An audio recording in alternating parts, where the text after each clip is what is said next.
itself. In fact, the Lord Jesus himself was mistaken for a ghost.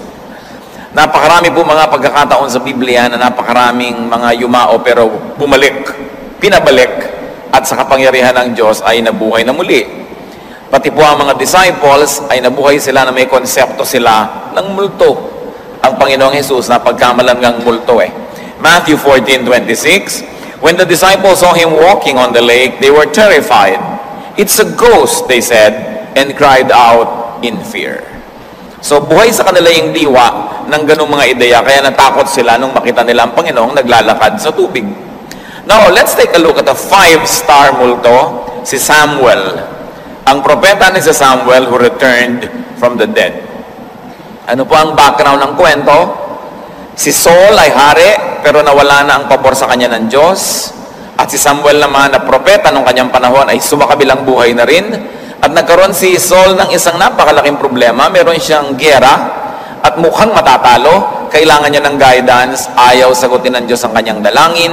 At wala na si Samuel. So ang ginawa niya, naghanap sila ng babaeng nakakatawag daw at nakikipag-usap sa mga espiritu ng patay na. At gustong ipatawag nitong si Saul ang espiritu ni Samuel para hingan niya ng payo. 1 Samuel 28:11-14. Then the woman asked, "Whom shall I bring up for you?" "Bring up Samuel," he said. When the woman saw Samuel, she cried out at the top of her voice. Sabi, sino ba ang tatawagin natin? Sabi, si Samuel, tawagin mo ang kanyang kaluluwa. At nung makita nitong babaeng ito, nitong medium na ito, si Samuel na lumalabas mula sa lupa, siya ay napatili. Siya man, nasanay sa ganito, ay inatake ng takot. But Samuel was a most unhelpful ghost. Hindi naman siya tumulong. Sabi niya, kung ayaw ka nang sagutin ng Diyos, ba't akong tatanungin mo? Hindi naman ko naman kita sasagutin kung hindi ka sinasagot ng Diyos, so baliwala. Alam mo, ang nangyayari, sabi sa prayo, dahil may problema ka, hindi ka sumunod sa Diyos nung araw, at sinabi na ng Diyos, ito magiging parusa mo, babawiin sa iyong kaharian, at sabi ganon, total, gusto mong malaman ang mangyayari, bukas, sasama ka na sa akin, mamamatay ka na rin bukas, 10 ng iyong mga anak. Lalo lang natakot tuloy itong si Saul, at nangyari nga yun. Namatay siya kinabukasan, kasama ni Jonathan, at ng iba pa niyang mga anak. Sabi sa kanya ni Samuel, "Why disturb me like this? Ba't mo ako ginagambala? Nananahimik na ako, retired na ako." No? Tinatawag ba uli ako for active duty? So wala siyang napalang maganda, lalo lang siyang natakot, sa katunayan siya ay nahimatay. There was another case, the son of the widow, the woman who fed Elijah. Nagugutom si Elijah, pinakain siya ng widow. Pagkatapos yung widow na ito, may anak na namatay. Etong nangyari. 1 Kings 17:20-22. Then he cried out to the Lord, meaning Elijah the prophet, "O Lord my God, have you brought tragedy also upon this woman whom I'm staying with by causing her son to die?" Then he stretched himself out on the body 3 times and cried to the Lord, "O Lord my God, let this boy's life return to him." The Lord heard Elijah's cry, and the boy's life returned to him, and he lived. So isa siyang returnee. Natitawag natin mga bumalik. Nung namatay na yung kaisa-isang anak ng babaeng ito na nagpakain sa propeta, idinalangin ng propeta sa Diyos. Sabi ganoon, kawawa naman ang babaeng ito. At dininig ng Diyos ang panalangin niya, bumalik yung espiritu doon sa bata, tumayo, nabuhay muli, a returnee. What about the son of the Shunammite woman who was very good to another prophet, Elisha? Tuwing pupunta sa Elisha sa kanilang baryo, pinapakain ng babaeng ito at naisipan pa niya, pagpagawa nga natin ng kwarto, lagyan natin ng mga muebles para pag nandito siya, meron siyang ginhawa. Pero wala siyang anak. Napaka-tanda na niya, wala pa siyang anak. At sabi ni Elisha, magkakaroon ka ng anak sa isa. Next year, same time next year, meron ka ng kalong-kalong na anak. At sabi ng babae, huwag niyo akong paasahin. Ginawan ko kayo ng mabuti, hindi ako humihingi ng kapalit, huwag niyo akong paasahin. Pero natupad, nagkaanak ito, at subalit, nung mga ang bata ay about 9-10 years old, biglang namatay. Anong nangyari? Ipinatawag ng babae, ang propeta, sinundo niya. Sabi, binigyan mo ko ng anak, pagkatapos mamamatay lang pala. 2 Kings 4:32-37, when Elisha reached the house, there was the boy lying dead on his couch. He went in, shut the door on the two of them, and prayed to the Lord. Then he got on the bed and lay upon the boy. The boy sneezed 7 times and opened his eyes. He said, "Take your son." Isa na namang binatilyo ang nabalik sa buhay sa ministration ng propeta, another returnee. Nung tinatawag nating transfiguration ng Panginoong Jesus, nung dinala niya si Peter, James, and John sa bundok, at biglang naiba ang kanyang anyo, naging para siyang kidlat sa liwanag, kumikinang, nakakasilaw. Sinong biglang sumamang nagkaroon ng appearance? Moses and Elijah. 1,000 taon na namatay si Moses noon. Samantalang si Elijah naman ay hindi malaman kung namatay dahil siya ay kinuha ng Panginoon. Iniakyat siya sa langit na nakasakay sa nag-aapoy na karwahe. Hindi malaman ng tao ano ba nangyari, namatay ba siya o talagang buhay na dinala sa langit. Pero heto, biglang nagpakita kay Peter, James, and John. 3 pa sila. Takot na matindi ang inabot ng 3 hindi malaman kung anong iisipin. Matthew 17:3. Just then there appeared before them Moses and Elijah talking with Jesus. Moses died, Elijah was taken up. So pareho sila ngayon na by the standards of the time, matatawag mong multo. Kasi hindi totoong katawan yung suot nila, hindi yung flesh. Si Lazarus, kaibigan ng Panginoong Jesus, 3 araw ng patay. Mabaho na ang bangkay, pero tinawag ng Panginoon at binuhay. John 11:43-44. Jesus called in a loud voice, "Lazarus, come out." The dead man came out, his hands and feet wrapped with strips of linen and a cloth around his face. So may tali pa siya sa baba na gano'n, nakatali hanggang ulo kasi para huwag ngumanga yung bangkay, tinatalian, ano? Kuminsan nga namamatay ka pang dilat, nilalagyan ng pera yung mata mo para hindi ka nakadilat sa mga tumitingin sa'yo. So, nakakatakot ang itsura. Nakabalot pa siya ng mga strips of linen, parang mummy. Tapos biglang lumabas dun sa kanyang buntod. Yung babae, dalagita, na namatay din, sinundo ng tatay si Jesus para bigyan niya ng kalinga yung bata, namatay. Luke 8:53-55, nung sinabi ng Panginoong, hindi siya patay. They laughed at him, knowing that she was dead. But he took her by the hand and said, "My child, get up." Her spirit returned, and at once she stood up. Then Jesus told them to give her something to eat, another returnee. The Lord himself is the highest example of somebody being resurrected. But the Lord was unique. He was not a returnee. Yung mga returnee, namatay, binuhay, pero namatay uli. Hindi rin siya multo dahil siya'y kumakain, nahihipo ang kanyang katawan, pero nakakalampas naman siya sa mga nakasarang pader at mga pinto. Nakakapasok siya sa mga nakalak na bahay. Ibang-iba siya. At sinabi naman talaga sa Bible, He's the firstborn among the dead. Na ang kamatayan at pagkabuhay na muli ng Panginoon, ang modelo ng mangyayaring pagkabuhay na muli ng lahat ng nananalig sa Kanya. Na mabubuhay muli ang nananalig kay Jesus, hindi bilang multo, kundi wearing glorified bodies. Tulad niya. May identity, pero hindi hangin, hindi multo. What about the holy men? Those prophets and great patriarchs of the Old Testament who were buried around Jerusalem, nang ang Panginoong Jesus ay namatay sa bundok ng Kalbaryo, nakalugang lupa, lumindol ng grabing lindol, nahati ang malaking kurtina sa templo, at anong nangyari sa Matthew 27:52-53? The tombs broke open, and the bodies of many holy people who had died were raised to life. They came out of the tombs, and after Jesus' resurrection, they went into the holy city and appeared to many people.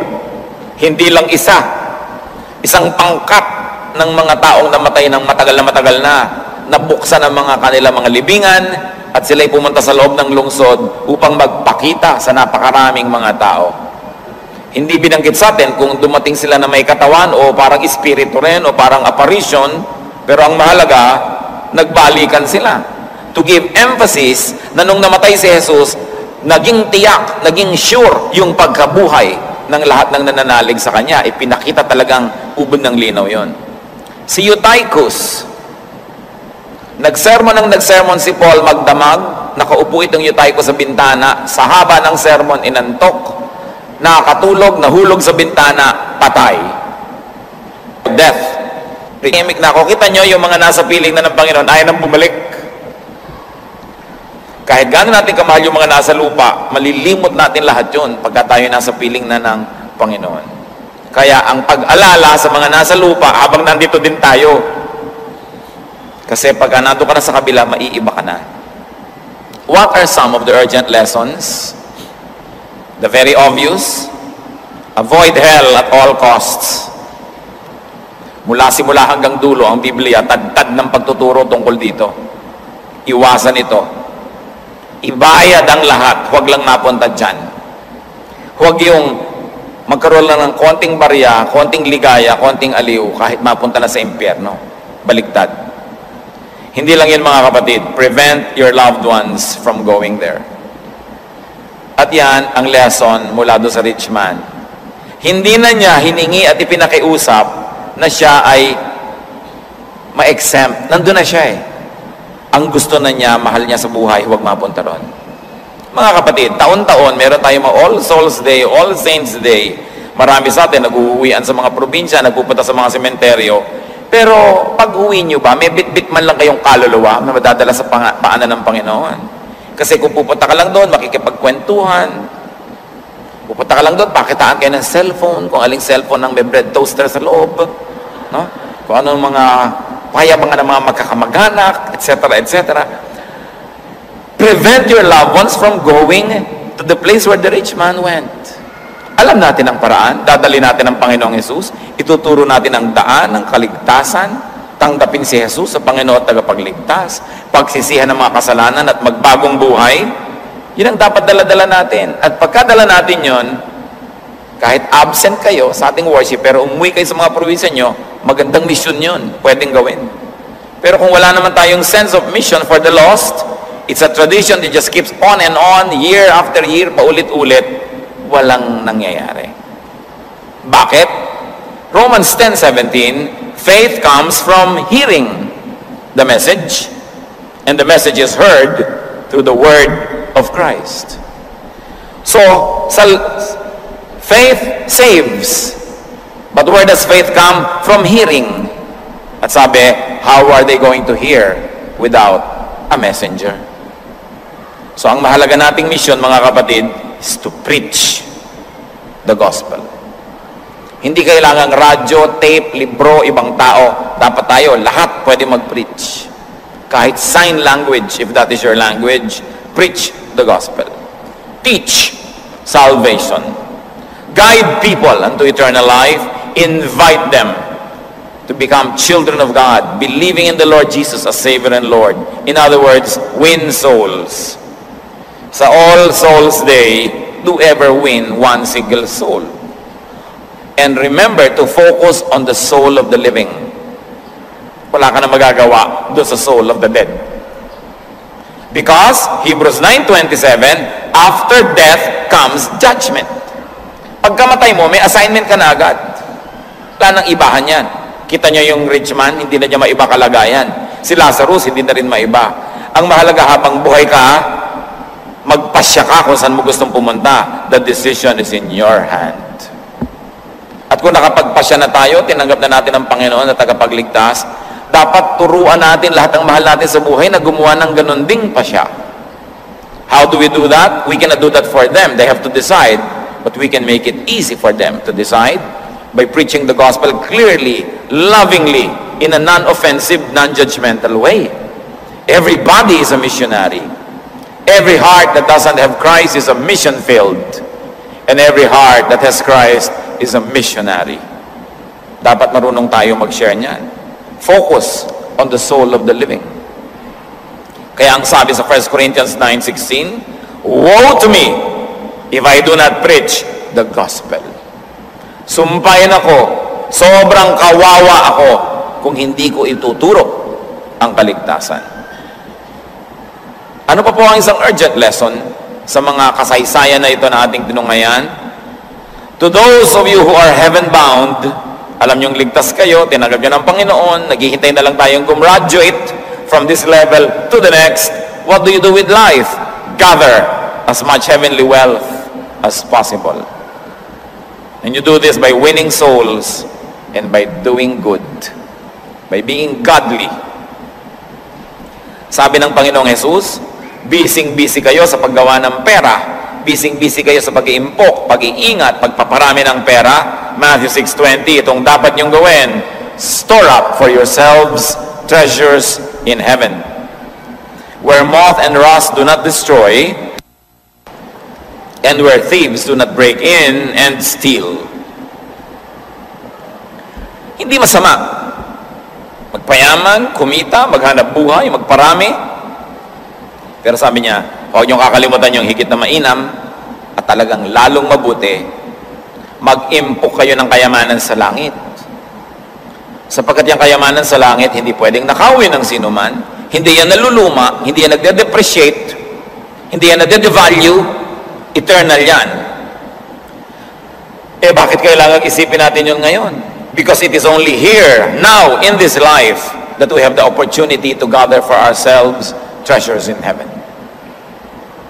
Number one goal is to be saved, to stop our descent to hell.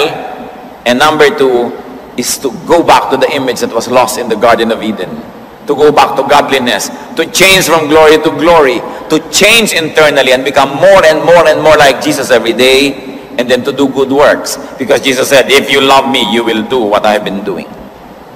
What is the true meaning of a Christian? A person who accepted Jesus as Savior and Lord and now dedicates his or her life to doing the works of Jesus. Yun ang Kristiyano talaga. John 9:4, sabi ng Panginoong Jesus, as long as it is day, we must do the work of Him who sent me. Night is coming when no one can work. And when is that night? When your body dies. Sabi, habang araw, gawin pa natin, maliwanag pa, lahat ng gawin. Pagdating ng gabi, wala nang makakakilos. Alam niyo naman nung araw, walang kuryente, walang ganyan. So paggabi, talagang tulugan na lahat, wala nang pwedeng gawin. So dun sa ganung pag-unawa ng gabi, natin unawain yung verse. Darating ang panahon, sabi niya, hindi ka na pwede maglingkod. So kung nagkakapaglingkod ka ngayon, maglingkod ka na. Darating ang panahon, hindi mo na pwedeng dalhin yung kaluluwa ng nanay mo, kapatid mo, pinsan mo, mahal mo sa buhay sa Diyos kasi namatay na siya. Paano mo padadalhin? O ikaw pala yung namatay, hindi mo na rin siya madadala. Hambang buhay ka at buhay siya, gawin mo na. Hindi pwede dumadaan na isang araw, isang linggo, isang buwan, wala kang nadadalang kaluluwa sa Panginoon. Kasi ang pagpupunta naman, masisave ka o hindi. Hindi naman sinabing umattend ka ba sa day by day. Hindi naman yun ang tatanong eh. Hindi naman itatanong, lagi ka bang umattend? Hindi pa rin yun.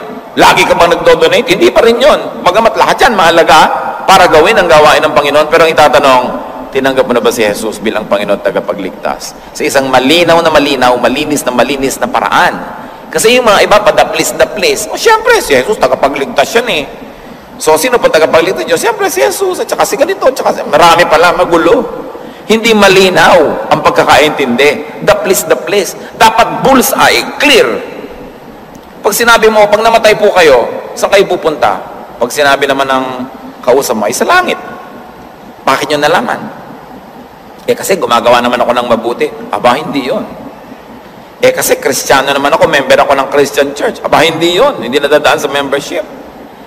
Pag sinabing, kasi maliligtas ako dahil ako yung makasalanan, dapat ako pumunta sa impyerno, pero si Jesus namatay para sa akin, yung kamatayan niya, pag pinaniwalaan ko na makapagliligtas sa akin, tinanggap ko si Jesus sa Panginoon tagapagligtas, yung kabanalan niya lumipat sa akin, yung kasalanan ko lumipat sa Kanya, kaya nga siya napako sa krus, at ngayon nabubuhay ako para maging kamukha ni Kristo sa aking pamumuhay. Kristiyano ako, alam ko, pupunta ako kay Kristo pag namatay ako.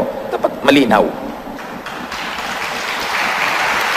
Hindi yung, kasi malaki ang Bible ko, kasi conservative kami, kasi kung ano-ano, nabinyagan ako noon, kahit ka pa mag-swimming araw-araw at kalunod-lunod sa binyagan, pagka hindi mo naiintindihan at tinanggap mo pala si Jesus, wala yun. Tayo mga kapatid, meron tayo ditong salvation classes. 6 na klase yun para ka gumraduate sa basic salvation.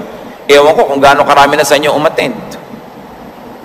Sana hindi umaattend dahil alam nyo na. At kung alam nyo na, magturo kayo. Alam nyo pala eh. Diba? Dapat kayo maging faculty. Kasi salvation is all important. It is everything. Everything else, icing lang yan. Pero pag namatay ka, yun ang mahalaga eh. Saan ka pupunta? Importante yan. Huwag niyong papabayaan ang mga mahal niyo sa buhay. Habang sila'y nandyan at habang kayo nandyan, huwag tayong tumigil.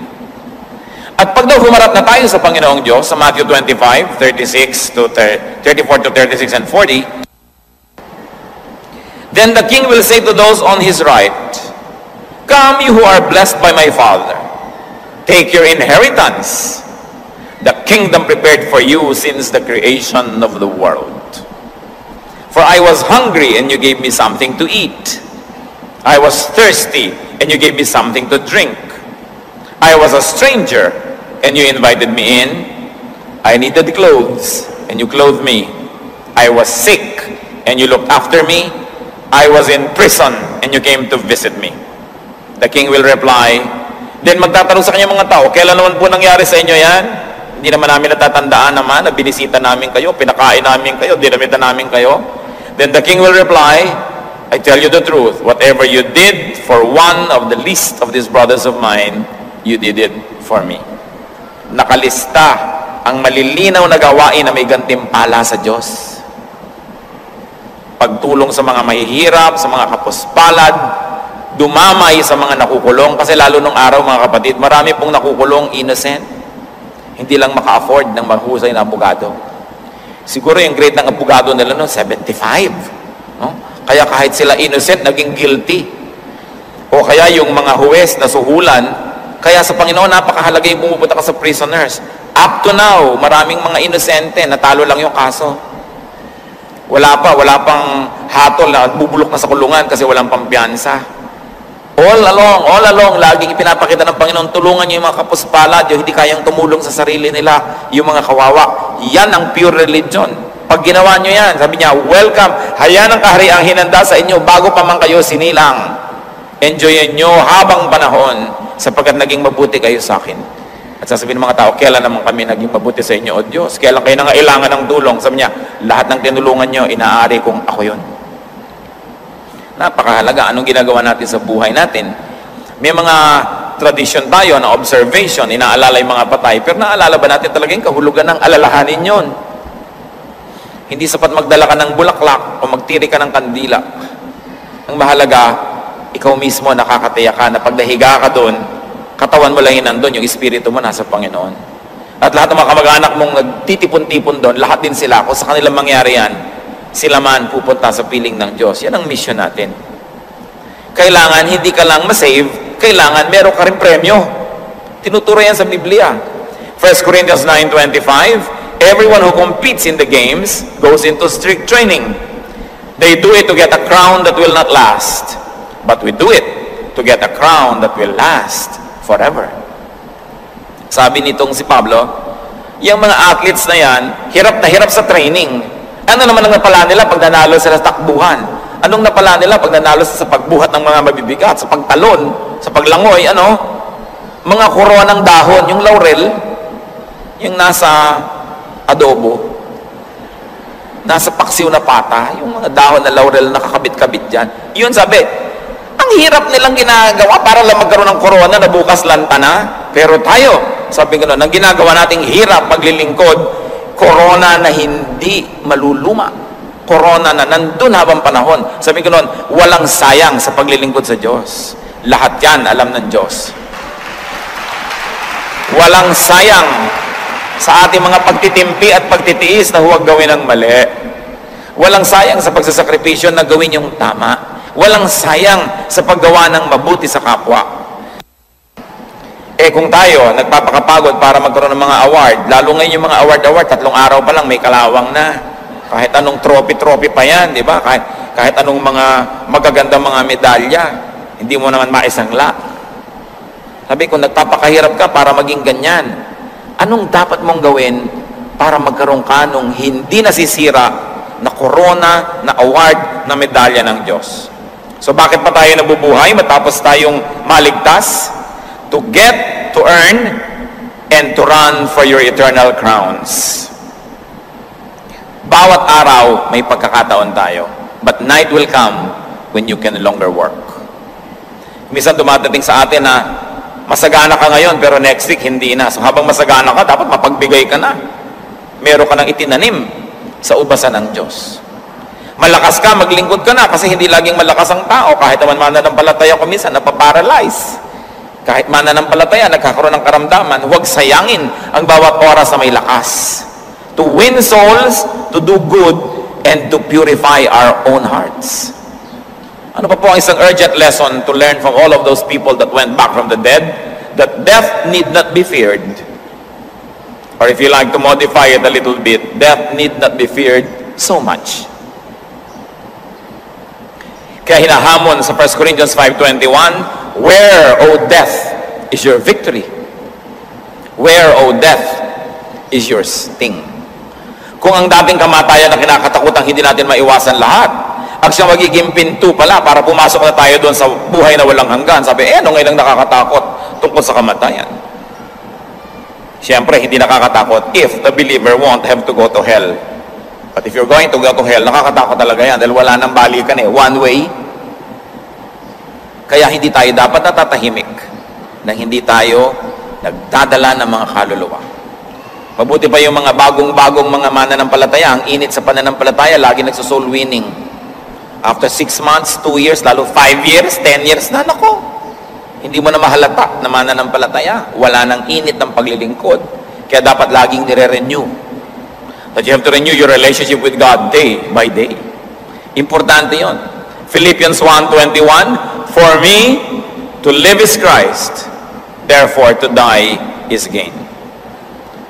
Think of death as graduation from suffering, and think of it as your entry into the awarding hall, so that all the good things you have done in the name of the Lord might be credited in eternity. But live for Christ first. Let Christ live in you. And what's important, brothers and sisters, to let depart and be with Christ, which is better by far. Pero sabi niya, kung nagdadalawang loob lang ako, gusto ko pa rin humaba ang buhay ko dito sa lupa para maturuan ko pa kayo. Para maging kapakipakinabang pa ako sa inyo. Sabi, kaya lang ayoko pang umalis dahil tuturuan ko pa kayo Pero ang totoo, mas gusto ko nang umalis. Ang hirap yung mga kasama. Di ba?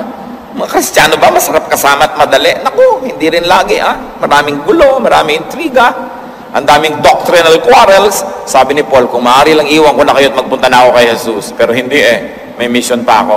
So, ayaw ko man, gugustuhin ko na rin na nandito muna ako for the sake of the mission. That is sacrifice.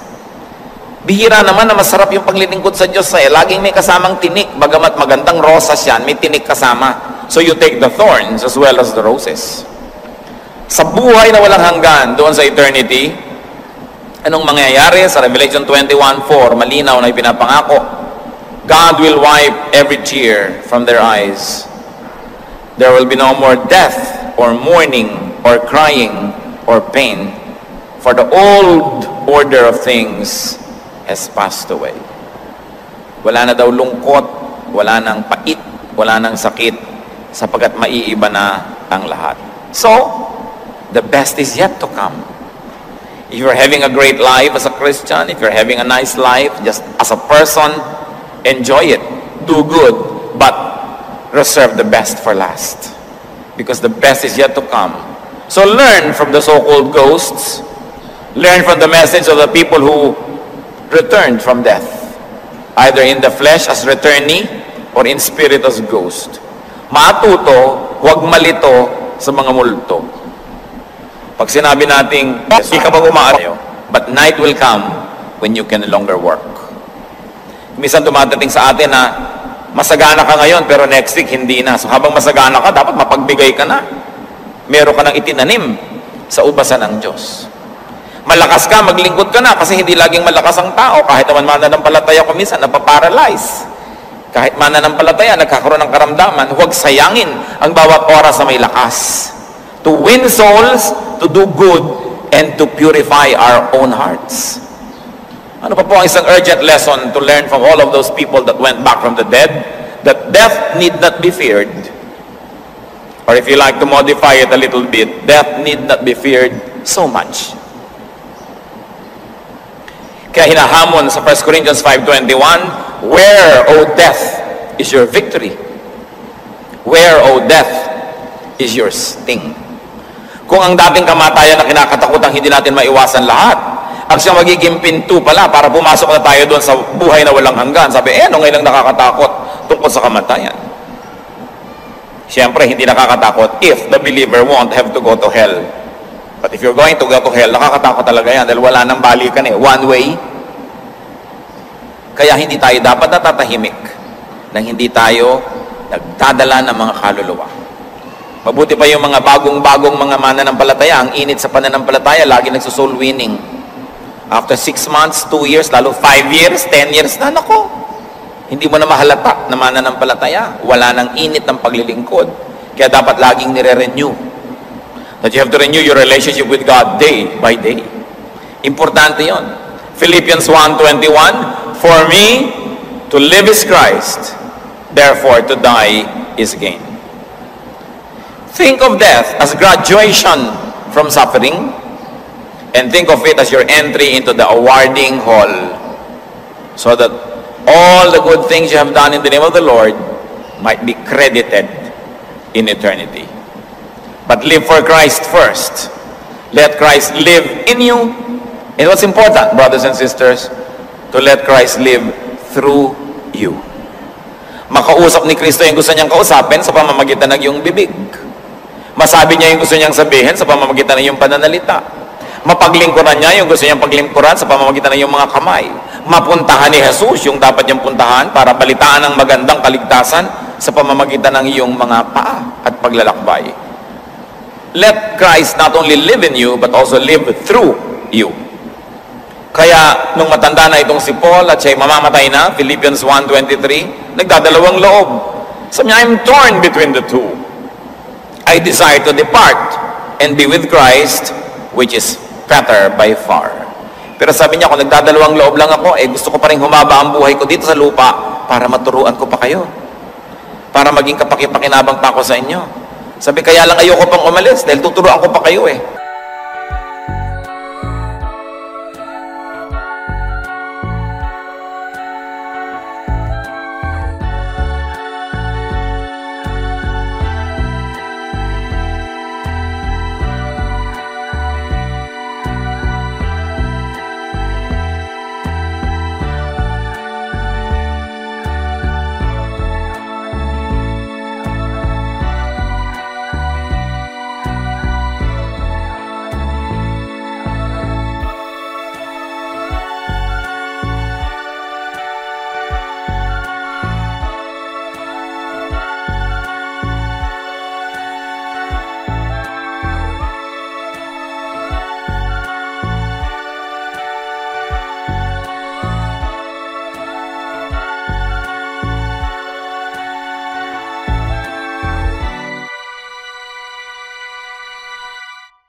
Away.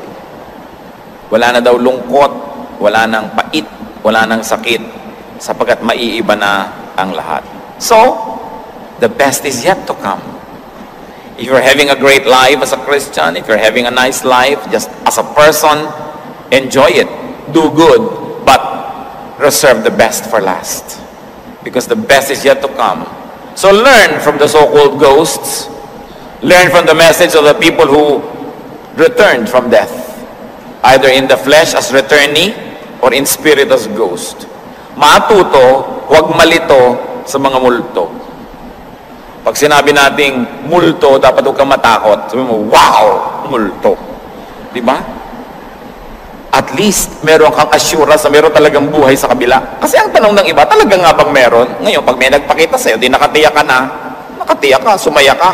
No? Hindi ka dapat matakot. Wala namang magagawa sa iyo yung mga yan nang walang permiso ang Diyos. No? Wala naman silang pwedeng gawin. Ako nakaganon sa iyo. Ayan na ngayon, kahit maghapoy siyang nakaganon. Ano bang nangyayari sa iyo? Di ganunin mo rin. Baka siya pa matakot sa iyo. Diba? Ang mga tao, dapat wala na tayong takot sa ganyan mga bagay because we know who is in us. Greater is He who is in you than he who is in the world. Walang nakakatakot pagka ang Panginoon nasa puso natin. Ama naming Diyos, salamat sapagkat napakaraming saksi, nagpatotoo na meron ngang buhay doon sa kabila. So alam namin, na ganoon din ang mangyayari sa amin pag gumraduate kami from this life. Turuan niyo kami, Lord, to love life, but not to love it too much to the point that we don't even want to be with you. Teach us, Lord, to love every element of life because it comes from you. But teach us to love you more and to love your work more than the pleasures of this world. Bigyan niyo po kami ng balancing pananaw, magkaroon kami ng masarap, maganda, enjoyable na buhay, pero punong-puno rin ng paglilingkod, ng pagtitiis kung kailangan, ng pagpapakasakit, ng pagpaparaya, ng pagbibigay sa aming kapwa. Para na sa ganon, hindi masugatan ang aming espiritu na siyang ihaharap namin sa inyo. Teach us, Lord, to learn from these many returnees and ghosts and to be peaceful and happy in the truth that you are God over death, that you are God over